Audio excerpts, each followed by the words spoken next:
It is Sunday afternoon. The Phillies and Cardinals getting set for their final game of this three-game series. But before we get to first pitch, it's Sunday, so we have our Sunday sit-down. Our guest today, Phillies reliever Orion Kerkering. He joins us. Thanks for being with us. I appreciate it. Yeah, absolutely. This is a pretty fun moment.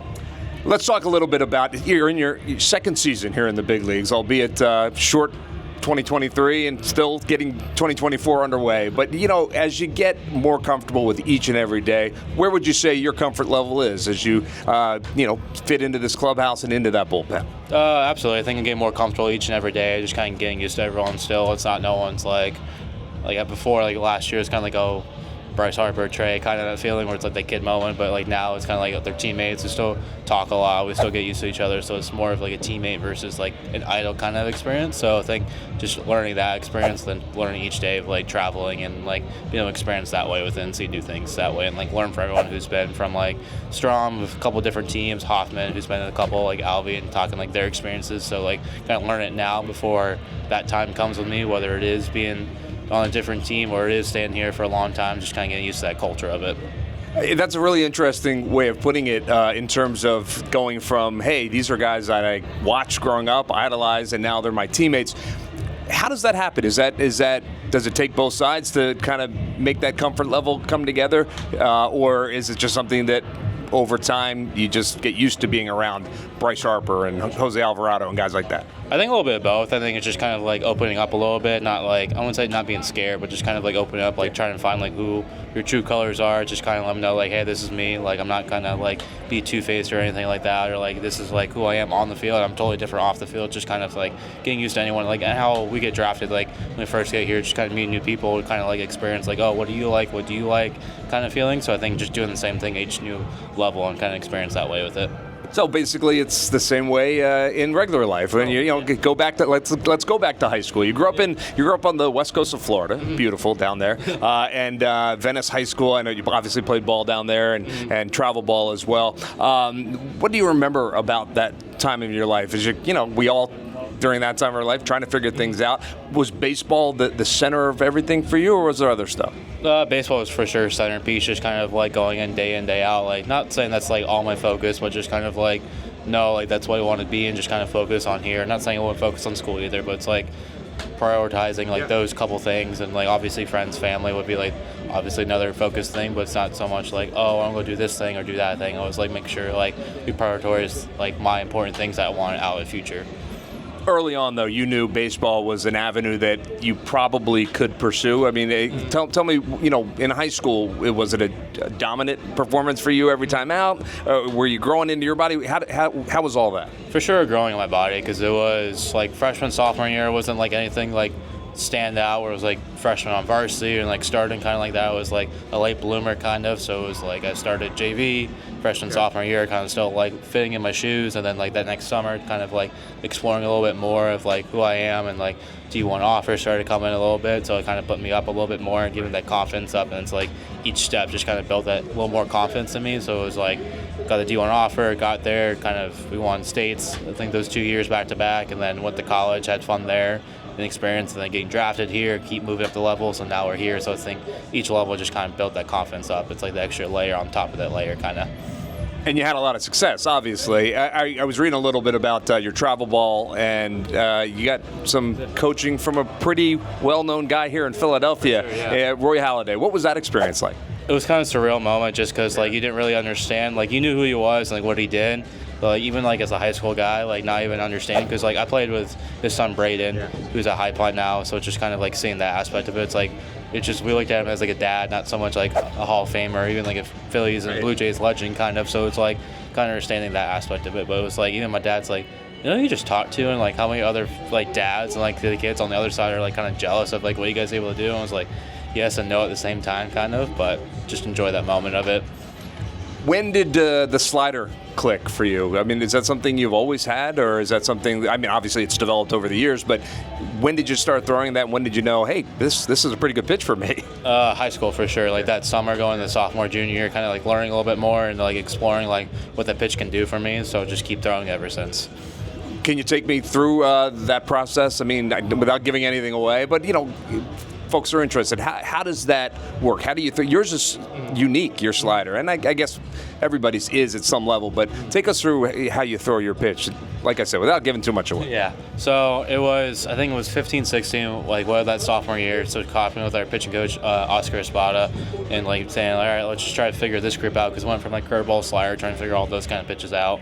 And it's like, all right, let's try to kind of blend the two a little bit. So he just showed me the grip, and then we just said, all right, just throw as hard as you can. I don't care where it goes, just throw as hard as you can, kind of just throw in like a net and just say, here it is, I don't care where we'll go, we'll fix the location of it. And then ever since we saw the movement, it's like, all right, that's your pitch kind of. And we worked on it for the next couple months, and then be able to throw in that fall and the junior year, and then the next junior season, kind of throwing it more and saying like, oh, this is a real actual pitch to be able to throw. And like how you just said, it just got better and better each season. Yeah, it's certainly pretty darn good at this moment. I want to take you back. I know you've talked about this before, but obviously getting through the minor leagues the way you did, you get drafted, and then 2023, boom, boom, boom, 4 different levels, and then you're here in the big leagues.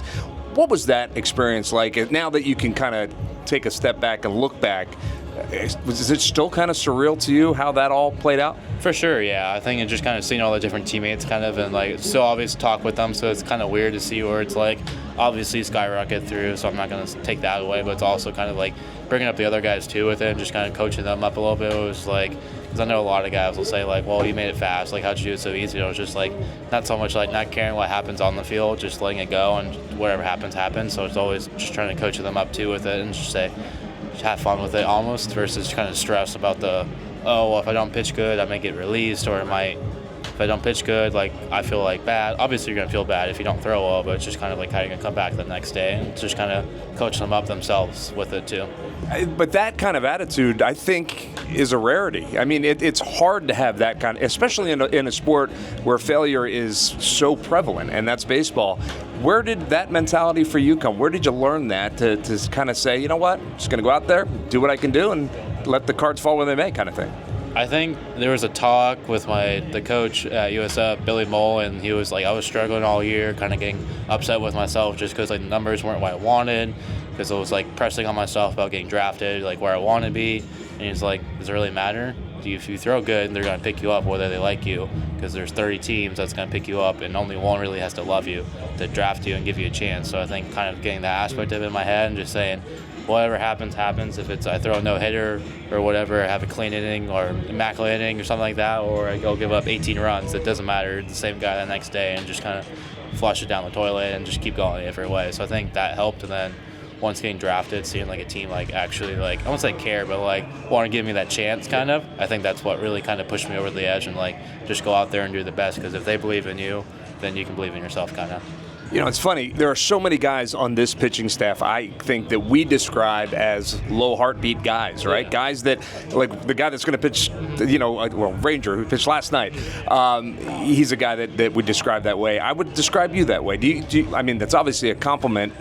Is that how you would describe yourself? The ability to kind of just be in the moment and just accept it at that moment? For sure, yeah. I think last year was like a hard way to like, not want to say accept it, but kind of like get over like the extra hump kind of, because it's like how I said, it was like, oh, this is Acuna, he won MVP this year, like a super remarkable season. The Braves obviously had like their stellar guys, and then like the D-backs with like Marte and all them, and Corbin Carroll, so it's like all of that kind of feeling. And now it's like we're not playing the Mets, and like, oh, Lindor obviously had his career, but like now it's kind of like it's me versus you kind of. So I think after last year, it's kind of like, all right, that's done over with, kind of like that, I won't say gawking, but just kind of like that, oh my gosh, it's like this who this guy is, this who that guy is. Now it's more of like I said, just the me versus you kind of fight, versus, oh, I'm gonna like not so much worry, but just like, oh, this is who you are kind of, and like how much you've done in your career. Yeah, maybe Lindor's going, oh boy, that's Orion Kerkering out there. I got to get past him, right? Maybe he's thinking that. Let me take you back to your debut real quick. It was against the Mets, September 24th, 2023. I'm sure you remember it like it was yesterday. What do you remember about coming in 8th inning? Team was up 5-2, I think, at that point. What do you remember about that moment? Honestly, not a whole lot. I know it was just kind of like get in there, throw strikes, but I was like, I think for right now, that's all I remembered was just, all right, get the first strike over the plate, and then that's all that really matters before all the nerves actually set in. I think once like I said, all right, you're just gonna throw it right down the middle, and if he hits a home run, then he hits a home run. It's remember debut, first pitch home run kind of. So I was like, it doesn't matter at that point. So just once you get that first strike over, you just know that you're here for a reason. So, Do you remember how the inning went? I think we got 2 punchies and a ground ball, I think somewhere in between, so that's all really mattered. And then walking off the field, pretty nice ovation. Obviously, your father was here. Sure. That went viral because he was so proud of you. I mean, all of that together, when you think back, just probably a moment that obviously you'll never forget, right? Absolutely, yeah. Just kind of like that father-son moment, I think I'll always remember no matter what. Your dad's been so supportive of your career, and I, reading some of the comments that he made right after that, and then I've got to talk to him a couple of times myself. Nice to have family in the corner like that. No? Oh, 100%, yeah. Just kind of he trusting you, kind of like I said, like a team trusting me, I can trust in myself. So kind of having that like backbone and a dad helped a lot. All right, before I wrap things up, the postseason last year, another experience for you. You go back and look at that experience. I mean, really solid numbers throughout the postseason. What did you learn through that experience that will help you, hopefully, this year in a similar situation? Baseball's a long season, longer than you think it is, kind of. So it's like, I wouldn't say hit a brick wall, but kind of like seeing like there's a lot like more baseball. Like October, I think it's like super fun, but it's like a lot more, I wouldn't say endurance, but just extra another level of like turning it on, kind of. Yeah. So like kind of seeing that experience where it's like, I wouldn't say the Diamondbacks are a good team because obviously have great players over there. They're in the big leagues for a reason. So it's like you can see like, or even like you look at us, like a wild card team, and they're a wild card team, and they make it. Same with the Rangers. So it's like, I wouldn't say the underdog, but you never know who's going to win in that aspect. So just going to be able to be ready to go every single moment, no matter who's on the other side, and just kind of have fun with the experience. Like I said, don't overpress anything. Like stuff happens for a reason. So like maybe us getting the World Series 2 years ago was a reason, and like us getting on the graphs going again was a reason. So maybe this year we'll push past like we've all been there, the same team that's been here for around 2 years, majority of it. No one's really added, subtracted for the most part. So it's just kind of getting over the next hump for the most part. And I would imagine you can pull a lot from guys like Alvarado and Hoffman and Strom, the guys that have been around in the big leagues in terms of keeping your body in shape and being ready at those moments, right? Oh, absolutely, yeah. Just talking to everyone, just kind of be ready, kind of like pitching coaches, Cap and Caleb, and then like I said, Strom, Alvarado, Hoffman, like even their strength coaches, just kind of be ready to go every single day, not overdo it, try to communicate with them as best I can. It's just like, am I overthinking this, or am I underthinking this? Like, what do you think is like best we can do with that kind of situation? All right, before I let you go, let's lighten it up a little bit because I have a couple of fun questions for you. You spent a lot of time in the bullpen. You spent a lot of time with those guys in the bullpen. You don't know when you're going to get in there. Sometimes the games drag on for a little while. What's the most unique way to pass time in the bullpen to keep yourself loose? Obviously, we kind of have like our regular routines of like some guys stretch at a certain time. Like a lot of us will go on 4th, 5th inning, depending on the starter's pitch count. But like most times, just kind of having a fun conversation, just relaxing, not kind of having just random conversations. Well, what about this situation, or like hypotheticals, like how people would just talk in the office, kind of like you got 30 minutes before lunch, or like people got lunch break, kind of. So you're just talking stuff around, just having fun conversation is probably the easiest way to say it. Okay, and Alvy probably does a lot of the talking, I would imagine. A little bit, yeah.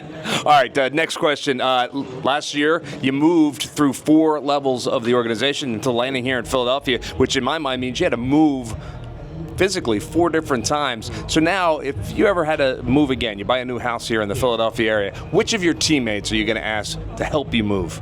Probably March, just because it'll be fun and like you make it like enjoying, and like he always obviously probably have music on or something to help pass time. So like he always probably make a fun comment or dancing or singing. So just kind of like help the moving process go a little faster and make it at least seem less not enjoying kind of the move. Like if it was furniture, moving like clothes around kind of that way with it. All right, you got to get him pizza and a beer, and he'll be happy. All right, and finally, Orion Kerkering. Interesting. I know it's your middle name, but you think Orion, you think the Stars. I wonder which one of your teammates is best suited for space travel. Definitely Schwarber, just because I think he'll have a lot more fun out there, and at least be kind of responsible with what he does. Because I would say probably Stubbs will probably sneak in there too, but I think Schwarber would probably be better, at least captain, if you want to say, if he had to have like people in their spots or whatever. So I think Schwarber would probably be a good space. Kyle Schwarber. Yeah. All right. I did not see that coming. Kyle Schwarber, the astronaut. I like it. Orion, I appreciate your time. Best of luck the rest of the season. Thanks. I appreciate it. Thank you. All right, Orion Kerkering, our guest here. We're going to take a quick break, but more to come here on Phillies on Deck, presented by ESPN Bet, so stay with us.